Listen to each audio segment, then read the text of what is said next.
সংসারে এমন কিছু মানুষ আছেন যাদেরকে আপনার ভালো লাগে, তারা আপনার প্রিয়।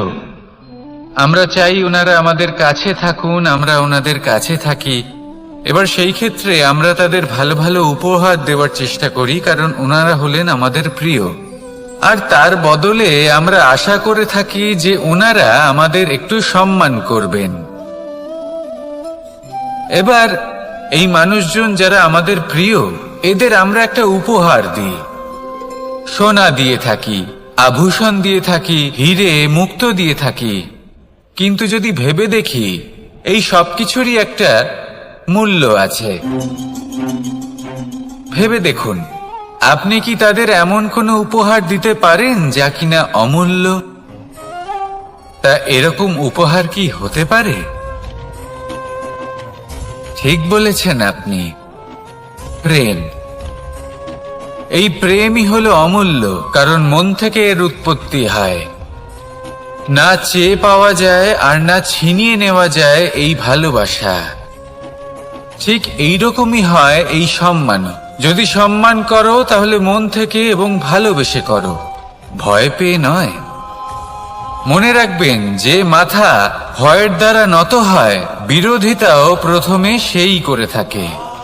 যে মাথা ভালোবেসে নত হয়, তা আপনার জন্য বলিদানও দিতে পারে। এই সংসারের সব থেকে বড় উপহার, সব থেকে বড় বরদান এই প্রেম এবং সম্মান। তাকে সম্মান করুন আর আমার সাথে ভালোবেসে বলুন, রাধা রাধা। সমস্ত মানুষের জীবন কিছুটা সমান হয়। মানুষ জন্মগ্রহণ করে, তারপর চলতে শেখে, জীবনে এগিয়ে চলে, বার্ধক্য লাভ করে, তারপর সমাপ্ত হয়ে যায়। কিন্তু সেই ব্যক্তিরা কারা যারা প্রকৃত অর্থে মনুষ্য জীবন যাপন করেন? এনারা হলেন সেই ব্যক্তি যারা পড়ে গেলেও আবার উঠে দাঁড়ানোর চেষ্টা করেন, নিজের ভেঙে পড়া অস্তিত্বকে আগলে নিয়ে আবার একটা আকার দেওয়ার চেষ্টা করেন, ভগ্ন আশাকে আবার একটা নতুন দিশা দেন। অসফল হওয়ার পরেও থামেন না, আবার এগোতে থাকেন। অসফল হওয়ার পরে যদি আপনি থেমে যান, তাহলে সাফল্য আপনার সামনে অপেক্ষা করে, কিন্তু আপনি তা দেখতে পান না। তাই জীবনের সংঘর্ষে অংশগ্রহণ করতে শিখুন। জীবনের সংঘর্ষ থেকে পালাবেন না। আসুন আমার সাথে ভালোবেসে বলুন, রাধা রাধা। পরিস্থিতি কখনো এটা ভালো থাকে, আবার কখনো মন্দ হয়ে যায়। কখনো এই পরিস্থিতি আমাদের পক্ষে থাকে, আর কখনো এই পরিস্থিতি অনুযায়ী আমাদের চলতে হয়। কোনো বিকল্প থাকে না।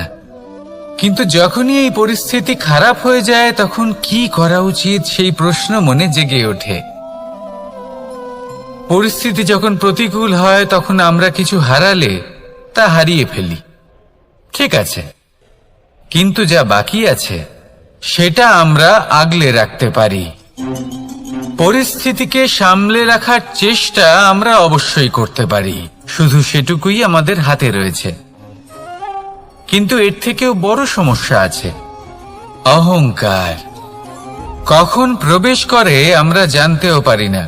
এই অহংকার আপনাকে বুঝতেও দেবে না যে আপনি সত্যি কিছু হারিয়েছেন। আপনার কিছুই যাবে আসবে না। দেখতে গেলে আকাশের সূর্য নিজের প্রকাশ হারিয়ে ফেলে যখন অন্ধকার ঘনিয়ে আসে। তাহলে আমরা কে হই? ওনার সামনে তো কিছুই নই। এই অহংকার আমাদের দমন করতেই হবে। এটা বিশ্বাস করতে হবে যে এই সমগ্র সৃষ্টিতে আমরা শুধুমাত্র একটা কণা, তার থেকে বেশি আর কিছুই নয়। বিশ্বাস করতে হবে যে আমরা ততটাও বড় নই যে কখনোই কিছুই হারাবো না। এবার যেদিন এই জ্ঞান আপনি আত্মস্থ করে নিজের আচরণ পাল্টাবেন, মনে রাখবেন সেই দিনই অহংকারকে দমন করতে আপনি পথে অগ্রসর হয়ে পড়েছেন। এই অহংকারকে দমন করুন, আর আমার সাথে ভালোবেসে বলুন, রাধা রাধা। বনস্পতি ফলনের জন্য আমাদের কিসের প্রয়োজন পড়ে? একটু ধরিত্রীর, একটু পরিশ্রমের, আর একটা বীজের। এবার যদি মানুষের কথা বলি, তাহলে এখানে ধরিত্রী হলো মানুষের এই জীবন, যেখানে মানুষ নিজের ইচ্ছের ফল ফুল ফলন করতে চায়। পরিশ্রম হলো আমাদের কর্ম, আর বীজ হলো আমাদের নির্বাচন। আমাদের বেছে নিতে হবে যে আমরা কি বপন করব, আম নাকি ফণি মনসা। এর মধ্যে আমরা কি পেতে চাই? রসালো ফলের ফলন চাই নাকি কাঁটার ফলন চাই, তা আমাদের উপর নির্ভরশীল। কিন্তু একটা কথা ঠিক, লক্ষ্য যেমনই হোক না কেন, জীবন যেমনই হোক না কেন, যদি আপনি লক্ষ্যের দিকে এগোতে থাকেন, তাহলে কর্মের সাথে খামখেয়ালি আচরণ করতে পারবেন না। যদি আপনি এমন করেন, তাহলে এটা আপনাকে একটা অনুচিত লক্ষ্যে পৌঁছে দেবে, সেটা কিন্তু নিশ্চিত। সবসময় এটা মনে রাখবেন, কর্মের সাথে খামখেয়ালি হবেন, অর্থাৎ কর্মফলও আপনার সাথে খামখেয়ালি হবে। তাহলে নিষ্ঠার সাথে কর্ম করতে থাকুন আর নিজের লক্ষ্যকে প্রাপ্ত করুন। আর আমার সাথে ভালোবেসে বলুন, রাধা রাধা। জীবনে এমন কিছু কাজ রয়েছে যা আমাদের কখনোই করা উচিত নয়, যেমন আশা করা। যদি আপনি আশা করেন আর আপনার আশা পূর্ণ না হয়, আপনি খুবই কষ্ট পাবেন। এবার আপনি যদি প্রতীক্ষা করেন, করতেই থাকেন, আর সেই ব্যক্তি যদি না আসে, তাহলেও খুব কষ্ট পাবেন। আর হলো তুলনা। আপনি যদি তুলনা করতে যান, তাহলে এটাই ভাববেন যে হয় আমি বা অন্য কোনো ব্যক্তি, এই দুজনের মধ্যে কোনো এক ব্যক্তি নিকৃষ্ট। আর এই ভাবনাটাই হলো অনুচিত। যদি আমরা কথা বলি সেই সব বিষয়ে যা আমাদের করা উচিত, যেমন পরীক্ষা, এই পরীক্ষা সবসময় আমাদের আরো সফল করে তোলে, আরো শ্রেষ্ঠ করে তোলে, আরো উৎকৃষ্ট করে তোলে। আসন্ন মহাসংগ্রামের জন্য আমাদের প্রস্তুত করে তোলে এই পরীক্ষা। তাই এই পরীক্ষার থেকে কখনোই পালাবেন না, এর সম্মুখীন হন। আর হলো কর্ম। কর্ম করা কখনোই বন্ধ করবেন না। তুলনা করার বদলে কর্ম করুন, প্রতীক্ষা করার বদলে কর্ম করুন, আর আশা করার বদলে কর্মই করুন। জীবন সফল হয়ে যাবে। দেখুন, সবার শেষে সত্যি বলতে এই কর্ম আর এই পরীক্ষা, এই দুই আমাদের জীবনকে সুখী করে তুলতে পারে। আসুন আর আমার সাথে ভালোবেসে বলুন, রাধা রাধা। এই জীবন কিভাবে বদলানো সম্ভব? কিছু মানুষ বলেন যে নিরন্তর কাজ করলে, পুরুষার্থ পালন করলে এই জীবন বদলে ফেলা সম্ভব। আজ আমি আপনাকে বোঝাবো যে এক মুহূর্ত, সময় আর সিদ্ধান্ত কতটা গুরুত্বপূর্ণ হয়। এক মুহূর্তই যথেষ্ট। একটা মুহূর্ত এত শক্তিশালী হতে পারে যে তা আপনার সমগ্র জীবন পাল্টে দিতে পারে। এমন এক সময় ছিল শ্রীরামের কাছে, যখন ওনাকে সিদ্ধান্ত নিতে হয় যে উনি নিজের পিতার আদেশ পালন করতে বনবাসে যাবেন নাকি যাবেন না। উনি সেই আদেশ পালন করেছিলেন, তারপর সময় অনুসারে উপযুক্ত সিদ্ধান্ত নিলেন। আর আজ সকলের মনে বসবাস করেন শ্রীরাম। আর অন্যদিকে আছে রাবণ। ওনার কাছে একটা সময় ছিল, একটা সুযোগ ছিল নিজের প্রারব্ধকে শুভ করে তোলার। উনি ভুল করলেন আর মৃত্যু লাভ করলেন। নির্বাচন সবসময় আপনার হাতে, শুধু আপনাকে সময়কে বুঝতে হবে, সেই মুহূর্তকে বুঝতে হবে আর উচিত সিদ্ধান্ত নিতে হবে, ব্যাস। বুঝতে শিখুন এই সময়ের দাবি কি, বুঝতে শিখুন এই সময়ের ইচ্ছে কি, আর উচিত সিদ্ধান্ত নিন। আর আমার সাথে ভালোবেসে বলুন, রাধা রাধা। মানুষের শরীর থেকে যা কিছু নির্গত হয় সবই পচনশীল, তা থেকে দুর্গন্ধ বেরোয়, একটা ঘৃণাবোধ জন্ম নেয়। আমাদের রক্ত হোক, অবশিষ্ট হোক, ঘাম হোক, নিঃশ্বাস হোক, আবার এমনকি যখন আমরা মনুষ্য শরীর ত্যাগ করি তারপরেও এই শরীরেও পচন ধরে, তার থেকে দুর্গন্ধ বেরোয়। কিন্তু বিষয়টা হলো এটা আমাদের হাতেই নেই। তাহলে আমাদের হাতে কি রয়েছে? আমাদের কর্ম, আমাদের উদ্দেশ্য আর আমাদের বাণী। যদি এইগুলো শুভ রাখেন তাহলে শুধু নিজে সুগন্ধিত থাকবেন না, এই সমগ্র সংসারকে সুগন্ধিত করে তুলবেন। কথায় আছে যে বাণীর থেকে অধিক মূল্যবান আর কিছুই নেই। সেই জন্য যে কোনো কথা বলার আগে নিজের শব্দকে নিজের মনের তুলাদণ্ডে মেপে দেখুন, তারপরে তার প্রয়োগ করুন। কখনো কখনো এমনও হতে পারে যে আপনার কথা কারোর জীবনে আশীর্বাদ হয়ে দাঁড়ালো, যার দ্বারা হয়তো সে শক্তি এবং প্রসন্নতা লাভ করলো। আবার এমনও হতে পারে যে আপনার কথা হয়তো কারোর মনে এমন আঘাত দিল, সে সেই আঘাত কোনোদিনও ভুলতে পারল না। আসুন আমার সাথে ভালোবেসে বলুন, রাধা রাধা। ইচ্ছে এবং চেষ্টা, এই দুই মানুষের মধ্যে আছে, কিন্তু এই দুইয়ের মধ্যে সামঞ্জস্য থাকা খুব প্রয়োজন। আপনার যা ইচ্ছে সেটা পূর্ণ করার জন্য চেষ্টার প্রয়োজন তো অবশ্যই। আপনি যে স্বপ্ন দেখেন সেটা পূর্ণ করার জন্য নিদ্রা ত্যাগ করে চেষ্টা করা অত্যন্ত প্রয়োজনীয়, নয়তো এই স্বপ্ন কখনোই পূর্ণ হবে না। যদি আপনি কোনো প্রশ্নের উত্তর চান তাহলেও আপনাকে চেষ্টা করতেই হবে। জীবনে যদি সামনে এগোতে হয় তাহলে পাকে কষ্ট দিয়ে সামনে এগোতে হবে, চেষ্টা অবশ্যই করতে হবে। যদি আপনি চেষ্টা না করেন, পরিশ্রম না করেন, তাহলে এই সংসার আপনাকে পেছনে ফেলে সামনে এগিয়ে যাবে। নিজের ইচ্ছেগুলিকে মন থেকে বাস্তবে আনুন আর চেষ্টার দ্বারা তাকে সার্থক করুন। এই মন প্রসন্ন হয়ে বলবে, রাধা রাধা।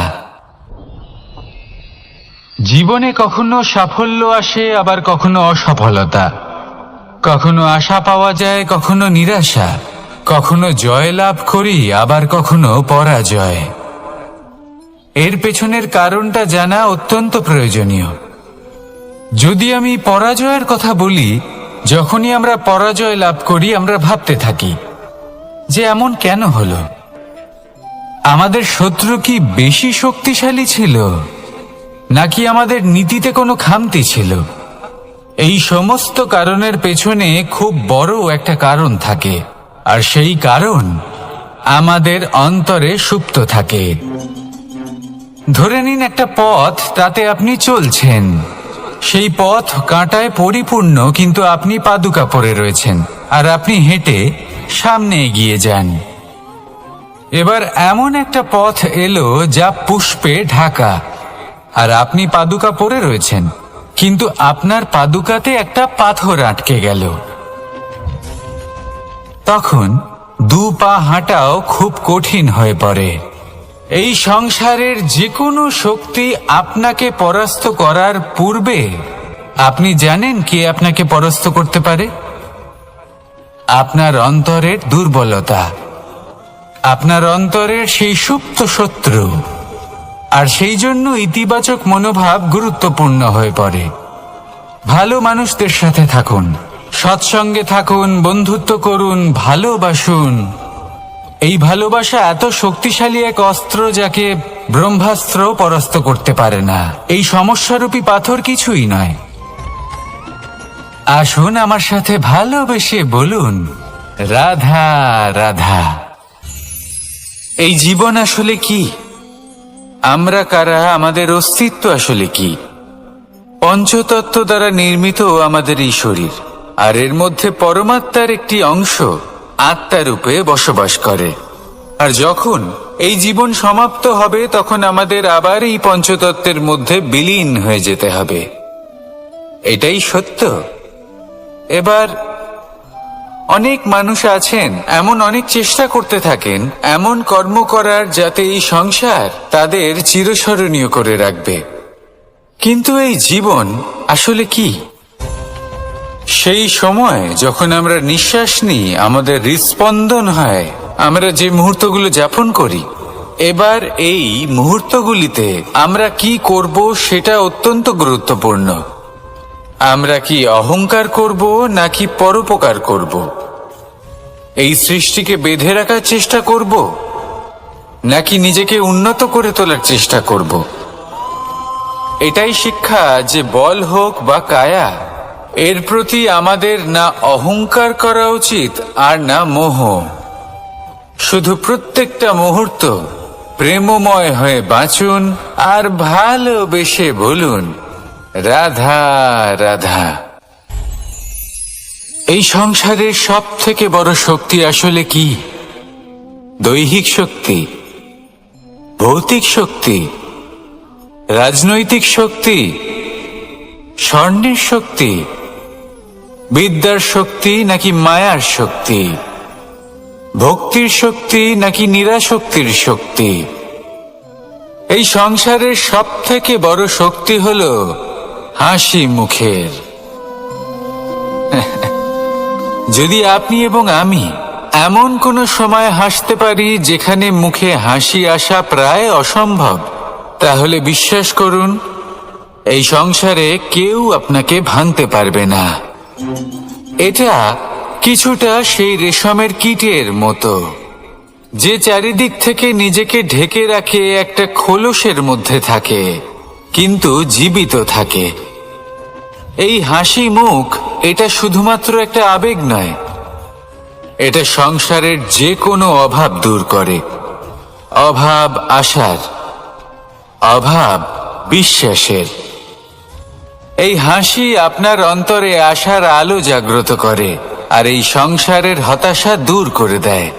তাই কঠিন থেকে কঠিনতর প্রতিদিন তার জন্য কর্ম করা, দৃঢ় নিষ্ঠার সাথে উত্থান পতনে সামনে এগোতে থাকা আর নিজের লক্ষ্য প্রাপ্ত করা, এটাই কি সাফল্য?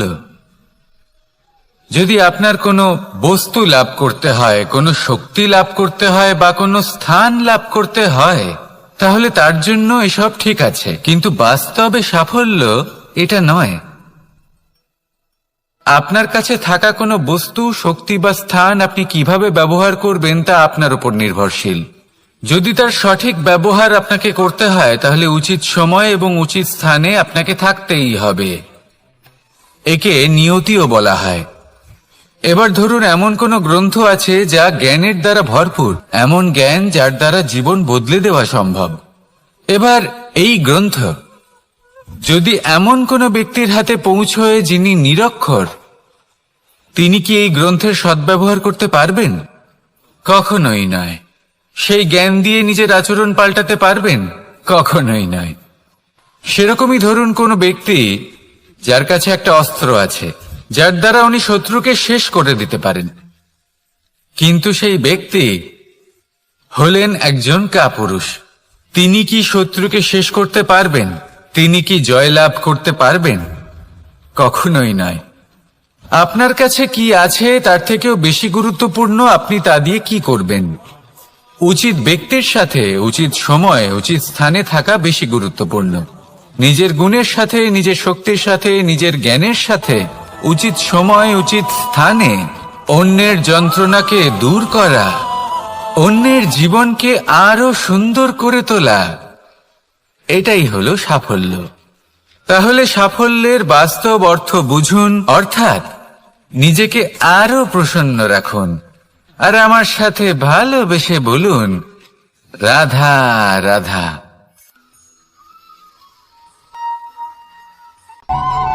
অনেক সময় মানুষ অতীতকে দেখেন আর তখন অহংবোধে পরিপূর্ণ হয়ে ওঠেন। কখনো বর্তমানের দিকে তাকান ভবিষ্যতের দিকে তাকান আর পরিতৃপ্তিতে ভরে ওঠেন। কেন বুঝতে পারেন না একটা সহজ কথা? এই যে সৃষ্টি, এই সৃষ্টি হলো একটা বড় চক্র, যা বারংবার আপনার কাছে ফিরে আসবেই। কঠিন থেকে কঠিনতর পরীক্ষা